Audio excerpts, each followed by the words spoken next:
tukizungumzia mnyama Simba Sports Club anaendelea kupigwa kipigo cha mbwa koko, lakini huku akiendelea kujitutumua kwamba yeye ni mwamba kwenye uwanja wa Benjamin Mkapa, na wewe ni mnyama Mudi, lakini ingawa ni chambuzi la kimataifa. Turudi kidogo hapa, Simba unaitazamaje? Kwenye soka matokeo ya kwenye soka hasa kwenye mfululizo wa hizi ligi mbalimbali duniani, kama tukizungumzia ligi kuu Tanzania bara, kufungwa, kushinda na kutoa sare ni moja ya matokeo kwenye mpira. Lakini washabiki wengi wanapenda timu iwe inashinda mara kwa mara, kwa sababu washabiki ndio kitu wanachopenda.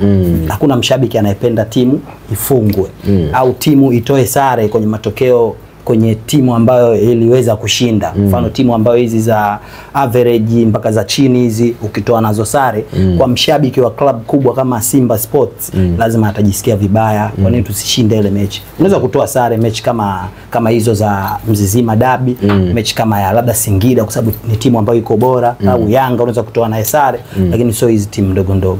Lakini kwa game kama ya jana, ile pale game ya jana ni Mzizima Derby. Unazungumzia vilabu bora vinne kabisa Tanzania, unazungumzia Yanga Afrika, unazungumzia Simba Sports, unazungumzia Azam na Singida kwa ubora wa vilabu kwa mwaka huu. Kwa hiyo Azam na Simba haikuwa mechi ndogo.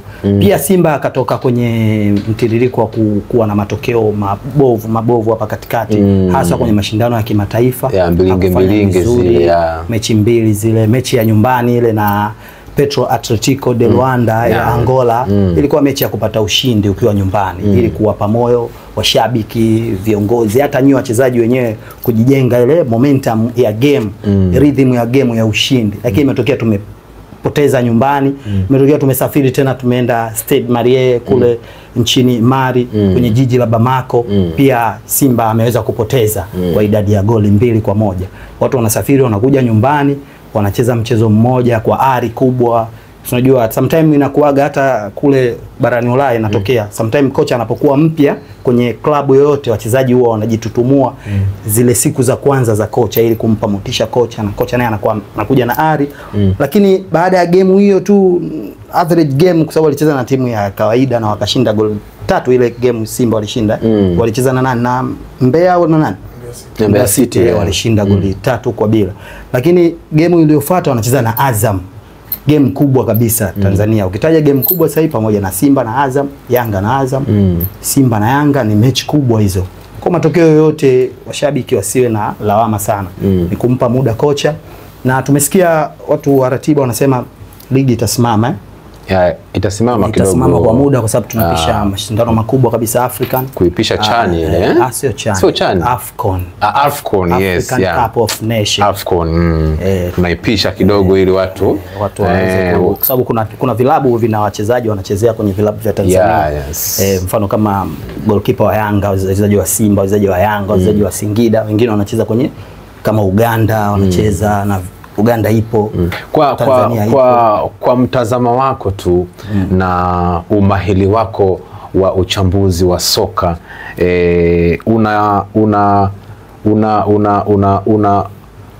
unaona kabisa Simba msimu huu wanaweza wakashika walau nafasi ya pili au ya 3 au ya 4 kwa hii sekeseke? Kwanza tu kocha sasa hivi hatunaye. Kocha tunaye, na sasa hivi ipo kocha msaidizi. Sijajua kama kuna kocha mwingine ambaye tayari amesha attend kwenye klabu ya Simba. Naona bado taarifa hizo hazijafika. Lakini kwa jicho lako la kocha ambaye tuliokuwa naye huyu, kocha wetu mzawa ambao jana wakasema hatumtaki atoke, kelele nyingi sana za mashabiki wa mnyama Simba. Simba unaiona wapi sasa kwa matokeo haya mabovu? Kocha kafukuzwa, hayupo. Sasa hivi kuna kocha Matola yule Suleiman Matola aliyokuwa mchezaji wa miaka iliyopita huko, alikuwa nguli kweli, alikuwa captain wa Simba. Yes, Simba ikiwa naenda 2003 makundi klabu bingwa Afrika, Simba captain alikuwa Suleiman Matola. Matola na kina Shehan Rashid, Emmanuel Gabriel, Joseph Kaniki. Walikuwa wachezaji wengi na nani wanaitwa Boniface Pawasa, Victor Costa Nyumba, Amri Said Japustam, kulikuwa kuna kina Said Swedi, Ramadhan Was Ramadhan. Tanzania mchezaji ambaye alikuwa anatoka nje ya Tanzania alikuwa ni yule Burundi, alikuwa Ramadhan Waso Ramadhan. Na kwa kile kikosi nahisi Max Rengo alikuwa ameshaondoka, kwa sababu Max Rengo sidhani kama alishiriki ile 2003. So Max Rengo alikuwa 2001, 2002 ile, lakini 2003 sidhani kama alikuwa. Na Suleiman Matola ndo alikuwa anavaa kitambaa. Okay. Na ndo mchezaji ambaye alikuwa ana motisha na timu, anapambana midfield by namba 6 alikuwa.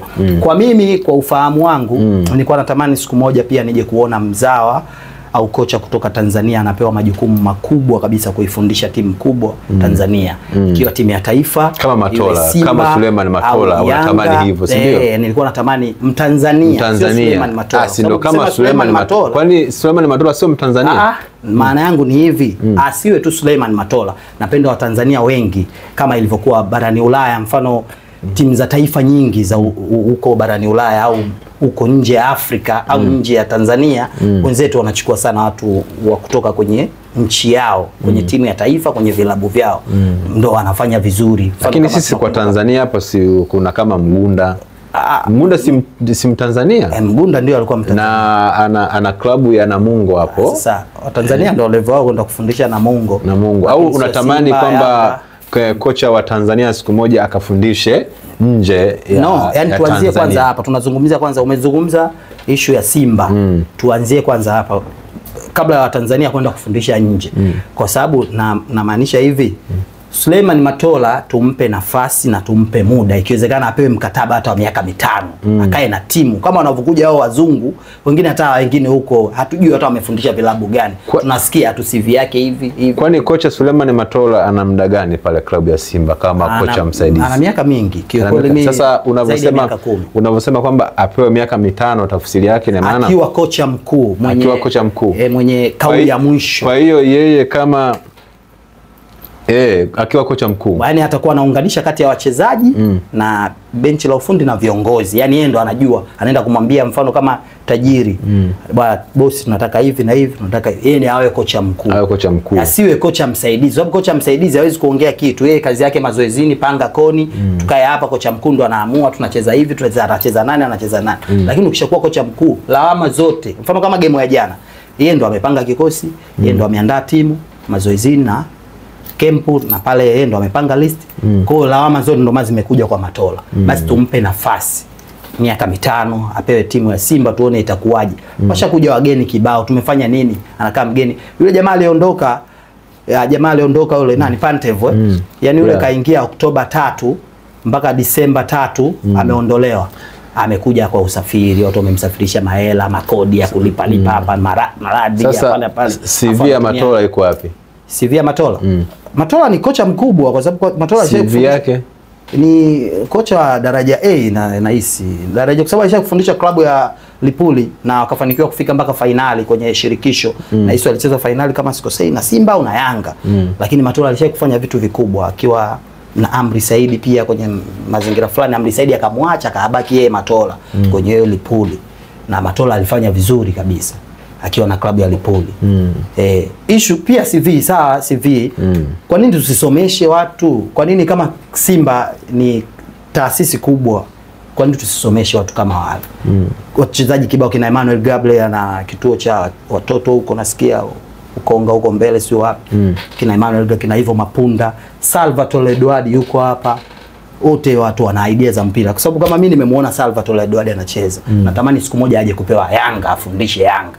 Anakuja kufundisha vilabu vidogo kama hivi, vilabu vyetu vya mitaani.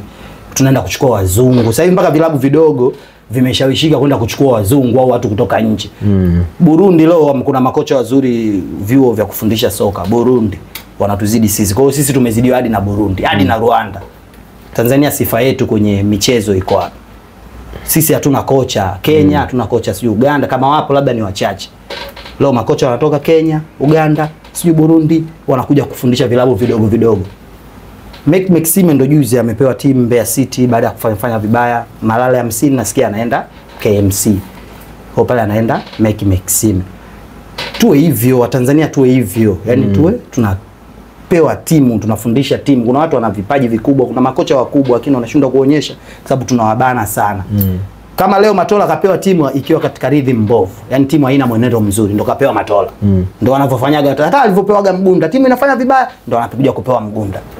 Kwa muda tunawapa kina Mgunda timu kwa sababu zinafanya vibaya. Timu inapokuwa iko vizuri tunawapa wazungu, wanakuja watu ajabu.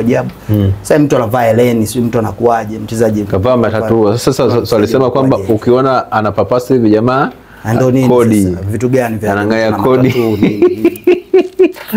Bwana, huyo ni chambuzi, lakini pia kwa upande mwingine ni shabiki wa klabu ya Simba Mo Entertainment akitokea hapa TMK bwana. Yeye anasema kwamba masuala ya kumsukuma Suleiman Matola atupiwe mabegi yake nje, yeye anasema hapana. Anatamani kwamba kumuona Suleiman Matola akiwa kwenye klabu ya Simba, na ikibidi aachiwe awe kocha mkuu wa klabu hiyo ya Simba ili tu aweze sasa kukinoa kikosi cha klabu ya Simba kwa akili yake mwenyewe, kuliko ni kuja kocha mkuu mwingine yawe msaidizi, anakuwa kidogo hana mamlaka. Mfano kama mfano tu mdogo na kuhamisha tu kidogo afu tutarudi kwenye hiyo mada. Mfano kama Arsenal, tunazungumzia klabu pendwa nyingine huko barani Ulaya kwenye nchi ya England. Arsenal kocha wao ni Mikel Arteta. Mikel Arteta alikuwa kocha msaidizi wa Man City akiwa chini ya Pep Guardiola miaka kadhaa nyuma huko.